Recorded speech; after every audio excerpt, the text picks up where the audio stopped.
o simpático Bruno tomou um nó. Porque ele trouxe uma responsabilidade desnecessária para ele.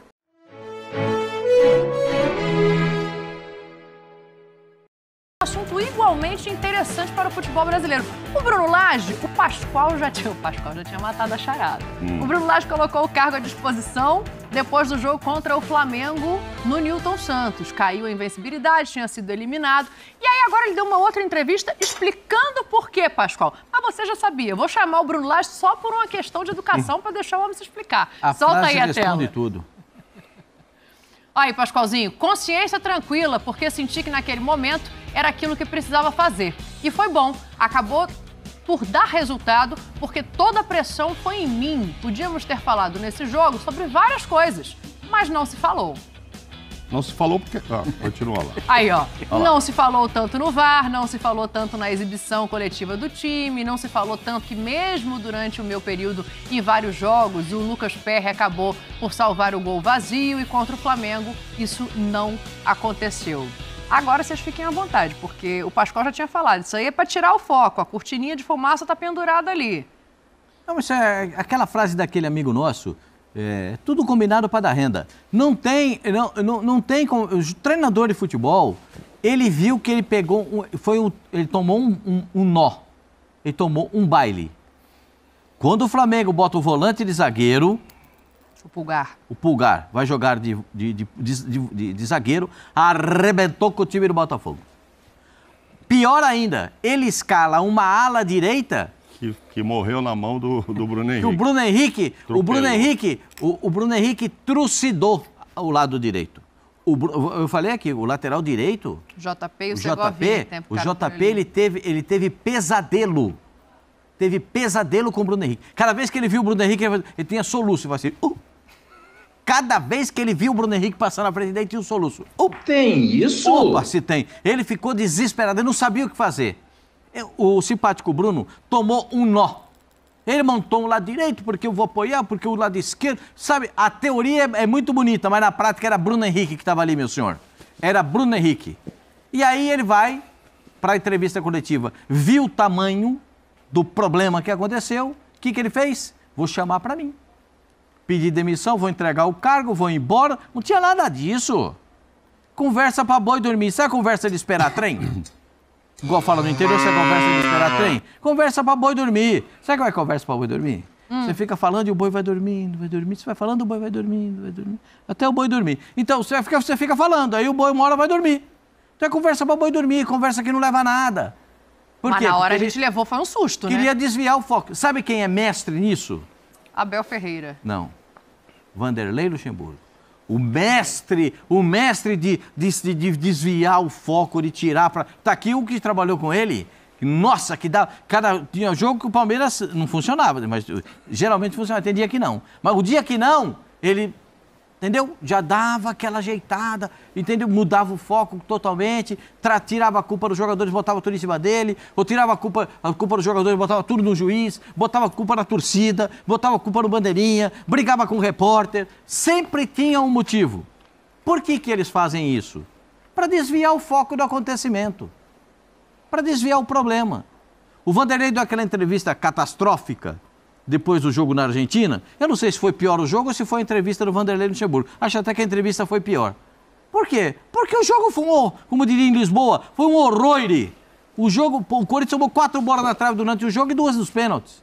Então, tudo é para desviar o foco. Eu, confesso para a senhora, eu não fico nenhum abalo. Eu não tenho nenhum abalo em ver isso aí. Zero. Não está sendo um negócio um pouco cartesiano, não, Mauro? Porque assim, o Abel faz isso de uma maneira inteligente, o próprio Lucha faz isso de uma maneira inteligente, mas colocar o cargo à disposição é uma coisa muito grande. Muito grande, muito milindre dele. Os diretores todos se assustaram, ninguém estava esperando. Aí, entendeu? O que disseram é que é o seguinte, quando ele escalou errado na primeira da Copa... O jogo da Sul-Americana, que foi eliminado nos pênaltis. Foi vaiado, aí ele não gostou. Porque o torcedor, ele sentiu ali que o torcedor queria aquela competição também. Óbvio que o foco é... E na época até eu falei, não, tá certo, coloca as reservas ou mescla, faz o misto, porque é óbvio, né? Tava com 11 pontos de vantagem, tem que focar para ganhar o Campeonato Brasileiro, isso não tenha dúvida. Mas quando ele viu que foi vaiado naquele empate, ele falou, pô, o torcedor, aquele negócio, né? Dá para ganhar o brasileiro, porque não também a Sul-Americana. Aí ele ficou melindrado com aquilo. Aí vai e o time perde. Fora e cai fora. Ele chega e é vaiado antes de começar o jogo com o Flamengo, quando souberam que ele ia pôr o Segovinha de titular. Junto com o JP na direita. O pra segurar JP. o Bruno Henrique. Ele foi vaiado antes, aí ele já se incomodou, muito milindre. Aí ele vai e pede demissão. Quer dizer, um time que estava 11 pontos na frente, ele chega e quase que arruma uma crise. Porque no domingo poderia essa distância estar em 8 pontos caso o Palmeiras tivesse ganho do Corinthians, o que não aconteceu. E ainda a vantagem ficou maravilhosa. 8 também já seria grande. Então, olha só, o time que está com essa vantagem toda para ganhar, vai o técnico querer arrumar uma crise? Crise é para quem está lá embaixo, querendo sair, fica trocando de técnico toda hora. Tá lá o Rogério chegando no Bahia, todo mundo não pode ficar lá no buraco. Pô, ele lá em cima, por cima da carne seca. Aí vai fazer isso. Eu achei que não tem explicação. Eu chamei para mim a responsabilidade. Não, primeiro que ele deu um depoimento, ele não deu uma entrevista. Então, que ele fizesse aquilo, mas depois dissesse por que ele escalou isso daquele jeito, por que não funcionou, por que perdeu, né? Se explicasse. Por enquanto, não aconteceu isso, que agora ele explicou, ele deu a entrevista, o depoimento do depoimento. Não foi uma entrevista de novo, foi o depoimento em cima do depoimento que ele deu. Então, mais um. Vai passar batido esse jogo. Ninguém vai ficar perguntando para ele desses erros. A não ser que no próximo jogo alguém pegue e pergunte. Mas o Flamengo, ele fala, não, mas agora estou jogando contra outra aqui. Agora já foi, tem muito tempo. Já foi e tal. Mas, enfim, eu acho que ele, por muito pouco, não arrumou um problema enorme para um time que está na liderança. Enfim, acho que ele pisou na bola. Ozinho, ele acaba conseguindo justamente o que ele queria contra o Flamengo, que era fugir das explicações, que era assim, a torcida do Botafogo, antes de começar o jogo, reclamou muito dessa dobradinha ali na lateral direita, junto com o Segovinha, e deu errado. Então ele foge disso. Mas agora ele vir retificar o que ele disse depois da coletiva, não é pior? Não era melhor não ter falado nada, Ozinho? Eu tô olhando aqui qual é o próximo jogo do Botafogo, né? Tô olhando aqui, Botafogo. É contra contra o Corinthians, o Galo. né? Não é o Galo, dia 16? É contra o Galo ou contra o Corinthians? Só se for algum jogo atrasado, deixa eu abrir aqui. Eu tô na... Não. Dia 16 você tem razão. de setembro contra o Galo, fora de casa. Conhecido como e depois sábado. é o Corinthians fora. Conhecido como próximo sábado. É conhecido como sábado. Então ele tem 2 jogos fora de casa para que o cargo que ele colocou à disposição seja aceito pela diretoria se ele tomar 2 pancadas, né? Porque ele trouxe uma responsabilidade desnecessária para ele. Claro. Não precisava. Eu lembro muito bem que o jogo contra o Flamengo foi no sábado, no domingo eu estava no Sport Center e falei bem isso aí. Exagero até pela entrevista do Marçal, que é o capitão do time também. O espanto do Marçal quando ele na zona mista é perguntado, a gente acompanhando a entrevista coletiva, que não foi entrevista coletiva, como o Mauro falou muito bem, foi um depoimento, ele levantou e saiu, e aí sobrou tempo para falar com alguns jogadores. O Marçal tomou um susto na zona mista, não entendeu nada, né? Ninguém, né? Então, assim, a gente nos programas falamos sobre isso, que poderia ser ele trazer essa responsabilidade, mas podia trazer também sem entregar o cargo. Ele podia, como o Mauro disse na entrevista coletiva, a responsabilidade é minha, eu montei uma estratégia na Sul-Americana, não deu certo, né? Então eu é que montei, né? Os jogadores seguiram aquilo que eu quis, poupando aqui, indo com o time quase que titular lá na Argentina, não deu certo, o torcedor apoiou, recebeu o time, abraçou o time no aeroporto quando chegou da Argentina, porque era o clássico contra o Flamengo. Era já uma decisão antecipada.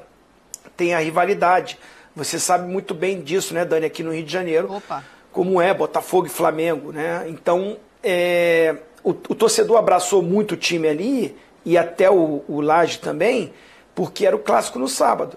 Aí ele perde a invencibilidade, né? No campeonato ali, no tapetinho, né, no caso, não perdia depois que colocou esse novo gramado.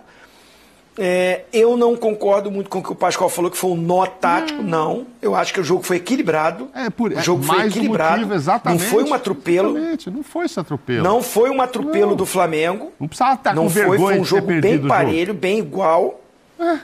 Isso aí. Aí ele poderia falar, olha, cara, montei uma estratégia. Eu concordo com o Pascoal, botou um lado direito diferente, não funcionou muito bem, porque o melhor jogador do Flamengo estava numa noite inspirada, e justamente tem noites inspiradas ou dias inspirados contra o Botafogo, Bruno Henrique, não é de agora.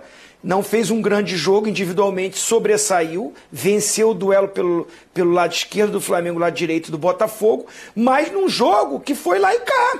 O Botafogo teve chance, o Botafogo não jogou mal. Então ele entregar o cargo, acho que assim, foi exagerado, e ele trouxe essa responsabilidade porque isso está na mente do torcedor, o torcedor não esquece. Então agora, essa parada aconteceu, vai voltar o Botafogo com 2 jogos fora, se, né, futebol, Botafogo pode vencer fora, pode, tem time para isso, tá com a campanha ainda maravilhosa, mas vai pegar equipes, o Atlético já sonhando em chegar na zona de Libertadores, o Corinthians querendo sair da parte de trás, os jogos vão ficar muito mais difíceis. O que eu quero dizer é o seguinte, se o Botafogo perder, não é nenhum absurdo, fora de casa, pro Atlético e pro Corinthians, a pressão vai aumentar em cima dele, porque ele trouxe essa responsabilidade sem necessidade. Ô, Zinho, é hora que serve o caderninho, ó, porque eu anotei, né? Eu acompanhei o jogo, tá aqui, ó, Flamengo, ó. Foi passear no Pantanal, não, né? Não, ó, tá aqui, ó, Botafogo 1, Flamengo 2. O Botafogo teve mais finalizações do que o Flamengo, mais... Olha isso aí. Ah, você quer botar o foco, filho? Tá aqui, ó. É que eu Tá participei. fácil? Não, pode focar que a letra também não dá pra entender, não. Dá pra entender tudo. Aqui, ó, dá vou pra virar entender, aqui, é perfeito. ó. Tá aqui, ó. Você vai ver posse Tá vendo de como é bola, que é? um pouquinho mais pro Flamengo. Ó as finalizações aqui, vou ler pra vocês. 17-12 para o Botafogo, com 7 no alvo contra 4. Então é isso, não foi um atropelo. Você vê o jogo, foi lá e cá, foi legal de ver, tal, o Flamengo inspirado com o Bruno e tal. Mas, pô, o Botafogo jogou, gente, tá aqui. Então, assim, melindrado demais para dar essa entrevista. Ah, porque eu escalei e não gostaram. Ah, porque não sei o quê. Ô, Bruno, foca aí, rapaz, que tá com uma vantagem incrível o botafoguense. Tá esperando demais esse título. Não estraga, não. Você veio para ajudar. É isso. E tem ajudado, tá? Vocês acham que o que o Zinho falou faz sentido, Pascoal? No sentido de, assim, perdeu agora os 2 jogos fora de casa. A diretoria pode pensar em aceitar esse cargo Acho que colocado não deveria. à disposição? Pode também pensar, mas não deveria. Não deveria, mas vai encurtar muito a distância.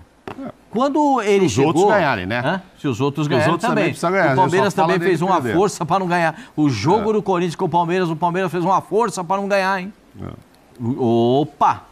Capricharam também, jogo ruim. Conta nada pra ninguém, que isso pode depois você virar fofoca.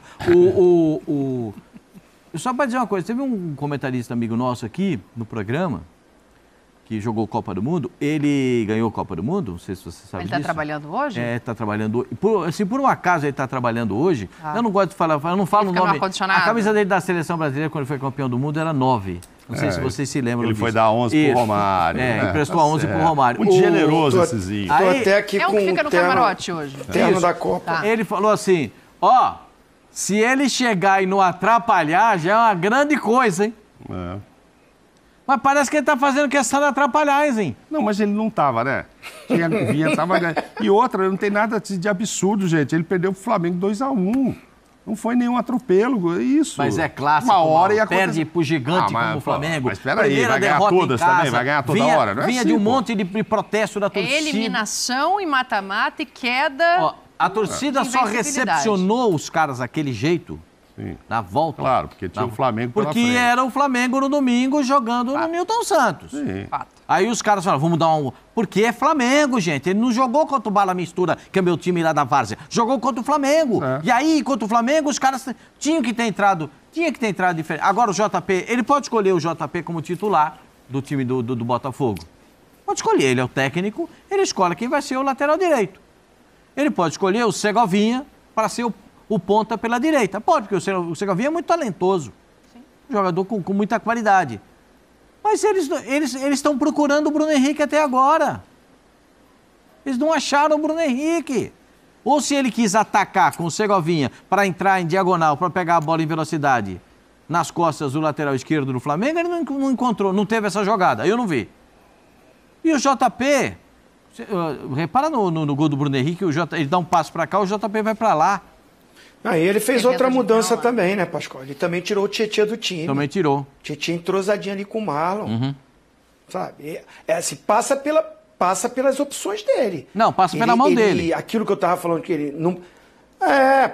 Não, as opções de escolhas que ele teve. Ele até no jogo contra o Curitiba, também surpreendeu. O Gustavo Sauber nem tá mais lá. Mas lembra que ele entrou também com ele, foi contestar, ninguém entendeu. Aí o cara foi bem pra caramba no jogo, fez gol, né? Fez 2 gols e tal. Aí assim, ele mesmo deu entrevista falou assim: aquela coisa, se não dá certo, a responsabilidade seria minha, a pressão, a cobrança. Aí vai pro clássico, muda o lado direito todo, tendo o Luiz Henrique no banco, tendo o Júnior Santos, também no banco. Sabe? Eu acho que assim, tirou o Tietê também, botou o Pires, bom jogador também. Mas assim, foram muitas mudanças vindo de uma desclassificação. Então ele tá mexendo numa estrutura que já estava arrumadinha. Já tinha a volta do Tiquinho no jogo. Tiquinho ficou muito tempo não, ficou alguns jogos de fora. E tinha que voltar mesmo, é o titular da posição, é o melhor jogador do Campeonato Brasileiro. Mas assim, aí você, além de botar um cara que estava de fora, que vai ganhar um ritmo de novo, você mexe mais 3 posições para jogar o clássico da rivalidade, vindo de uma desclassificação, foi muita coisa e a pressão ficou em cima dele mesmo.